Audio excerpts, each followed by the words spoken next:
से एक सफेद एम्बेसडर में बैठकर ये सारे आतंकवादी इस सड़क से आए थे। एक आतंकवादी जो कि ह्यूमन बॉम्ब था वो वहां पर गया और उसने अपने आप को एक्सप्लोड कर लिया। उस समय ये एनकाउंटर चल रहा था, उस समय हमारी जी न्यूज की टीम भी ठीक इसी जगह पर मौजूद थी।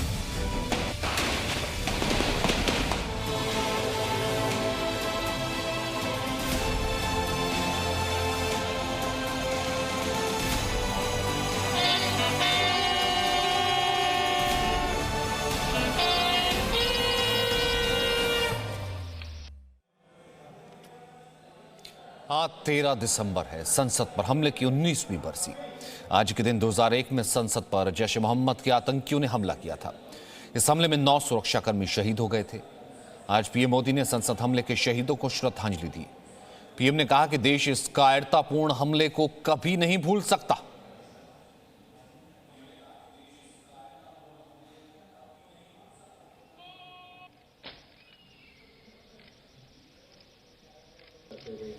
उनकी शहादत पर गर्व है। उन सभी शहीदों को हम शहीदों को सलामी देंगे। सलामी!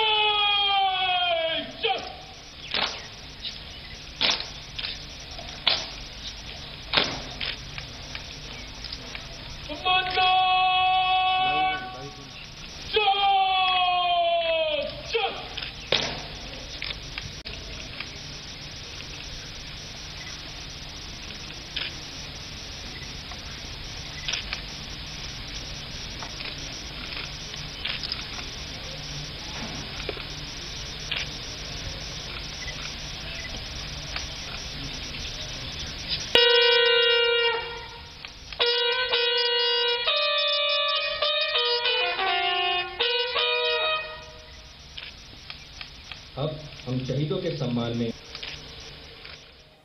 आज से 19 वर्ष पहले देश की सबसे सुरक्षित समझी जाने वाली इमारत संसद भवन पर एक बड़ा आतंकवादी हमला हुआ था।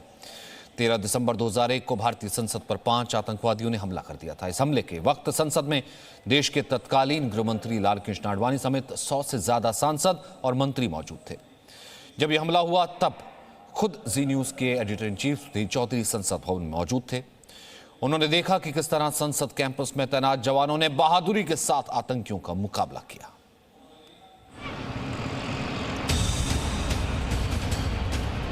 सामने ये पार्लियामेंट का मुख्य द्वार है जहां से एक सफेद एम्बेसडर में बैठकर ये सारे आतंकवादी इस सड़क से आए थे। एक आतंकवादी जो कि ह्यूमन बॉम्ब था वो वहां पर गया और उसने अपने आप को एक्सप्लोड कर लिया। जो आतंकवादी आए थे वो अपने साथ काफी बड़ी मात्रा में एक्सप्लोसिव लेकर आए थे। गेट नंबर 1 के आसपास यहाँ पर एक एनकाउंटर हुआ। जिस समय ये एनकाउंटर चल रहा था उस समय हमारी जी न्यूज की टीम भी ठीक इसी जगह पर मौजूद थी।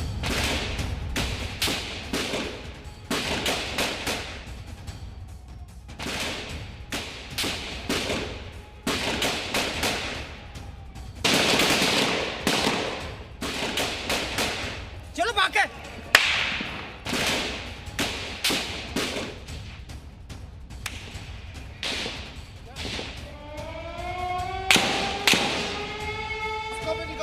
19 साल पहले लोकतंत्र पर सबसे बड़े हमले की ये वो तस्वीर थी जिस पर यकीन करना मुश्किल था। लेकिन ये भारतीय लोकतंत्र की बदकिस्मती थी कि हर तस्वीर सच थी और देश की संसद पर सबसे बड़ा आतंकी हमला हो चुका था। 13 दिसंबर 2001 संसद भवन, समय 10:15। दिसंबर की गुनगुनी धूप के बीच शुरू हुआ संसद का शीतकालीन सत्र और दिनों की तरह ही सामान्य था। सरकार पर आरोप प्रत्यारोप का दौर चल रहा था। वक्त था 11:20। संसद में सियासी घमासान के बाद कुछ सांसद संसद भवन से बाहर निकल गए थे। कुछ ऐसे थे जो सेंट्रल हॉल में बातचीत में मशगूल हो गए। संसद परिसर में गाड़ियों के आने जाने का दौर शुरू हो गया और इसी बीच एक सफेद एम्बेसडर कार की संसद परिसर में एंट्री होती है। इस कार पर लाल बत्ती और गृह मंत्रालय का स्टिकर लगा हुआ था।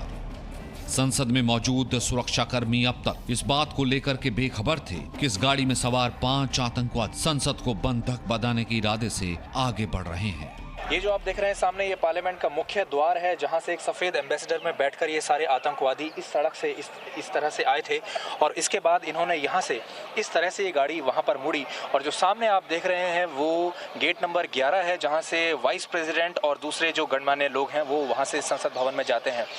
जब वो अपनी गाड़ी लेकर वहाँ पर गए तो उनको वहाँ पर रोका गया। 5 लोग थे गाड़ी के अंदर, जिसमें से उसके बाद वो ब्रेकअप हुए। 3 लोग पीछे उस तरफ चले गए और 2 लोग वो वहाँ से निकलकर इस तरफ भागे, जहाँ पर उसके बाद उन्हें दोबारा यहाँ रोकने की कोशिश की गई। ये जो आप देख रहे हैं गेट नंबर 1 के आसपास यहाँ पर एक एनकाउंटर हुआ, उनको रोकने की कोशिश की गई। 11:30। इस दौरान उपराष्ट्रपति कृष्णकांत संसद भवन से बाहर निकलने वाले थे, इसलिए उनकी गाड़ियों का काफिला गेट नंबर 11 पर खड़ा हो गया था। तभी आतंकवादियों की सफेद एम्बेसडर कार गेट नंबर 12 को पार करते हुए उपराष्ट्रपति के काफिले के पास जा पहुंची। गेट नंबर 11 पर उपराष्ट्रपति की सुरक्षा में खड़े सुरक्षा कर्मियों ने उन्हें रोकने की कोशिश की। उपराष्ट्रपति के काफिले में तैनात दिल्ली पुलिस के एसआई जीत राम ने एम्बेसडर कार को रोकने की कोशिश की। गाड़ी के अंदर कौन है? रुक जाओ, रुक जाओ। जीत राम की आवाज सुनकर संसद की सुरक्षा में तैनात सुरक्षाकर्मी जगदीश यादव आतंकवादियों की गाड़ी की तरफ भागे।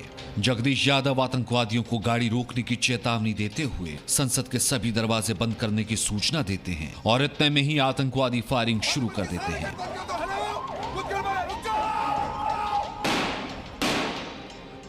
इस फायरिंग में जगदीश यादव को गोली लग गई और वो शहीद हो गए।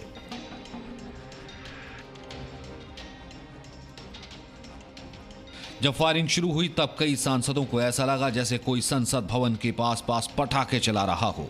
उन्होंने कल्पना भी नहीं की थी कि संसद भवन पर आतंकवादी हमला हो गया है। 1 नंबर गेट से निकले तभी ऐसी पटाखे जैसी लड़ियों में आग लगती है, ऐसी आवाज तड़ाता। हम लोग समझे थे कोई बंदरों को आगे, बंदरों की वजह से गोली चलाई जा रही है। फिर वो सीधे गोली चलाते हुए आगे, जो सिक्योरिटी गार्ड की गोली लगी थी तो हम सीधे काके में उसमें स्टेशन में अंदर घुस गए, साउथ के अंदर पार्किंग की तरफ वहां थे। फिर उसके बाद में गोलीबारी होती रही।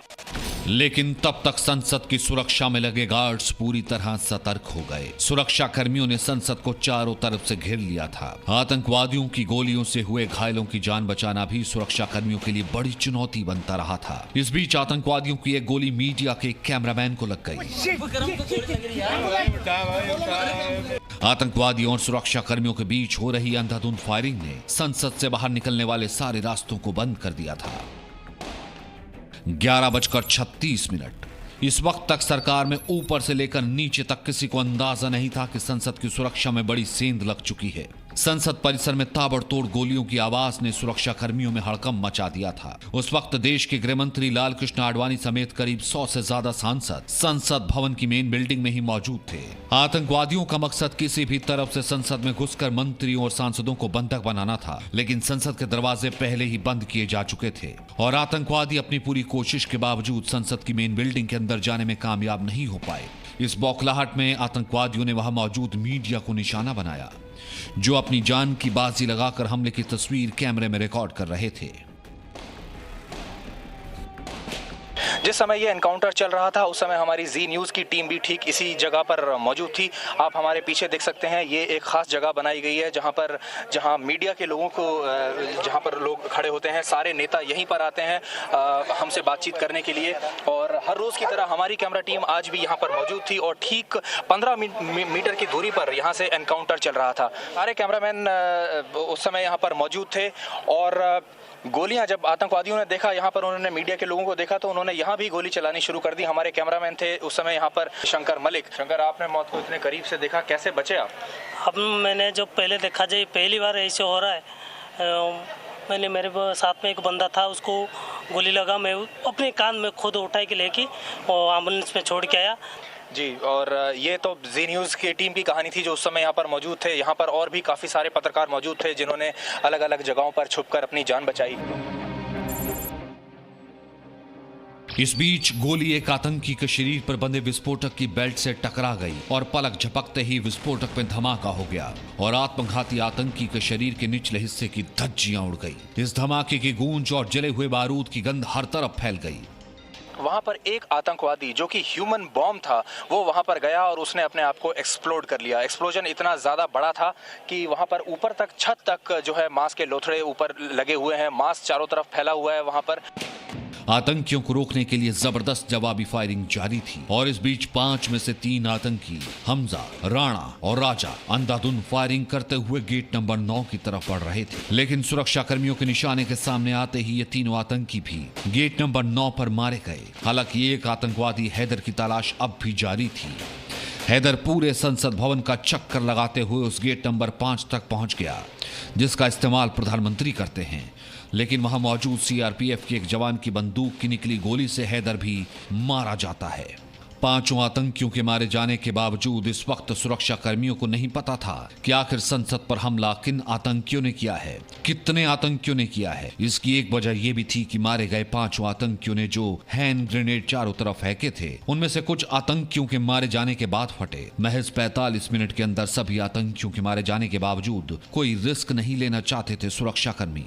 तब तक सुरक्षा बल के जवान संसद और आसपास के इलाके को बाहर से भी घेर चुके थे। गोलियों की आवाज, हैंड ग्रेनेड के धमाके की जगह अब एम्बुलेंस के सायरन ने ले ली थी। इस पूरे इलाके को पुलिस ने पूरी तरह से सील कर दिया। जैसा आप देख रहे हैं चारों तरफ सिक्योरिटी फोर्सेस, दिल्ली पुलिस यहाँ पर है, सीआरपीएफ यहाँ पर मौजूद है और ब्लैक कैट कमांडोज यहाँ पर मौजूद हैं। बसेस में से अब यहाँ पर एमपीज़ को इस तरह की बसेस से अब वापस सदन से उनके घरों को ले जाया जा रहा है।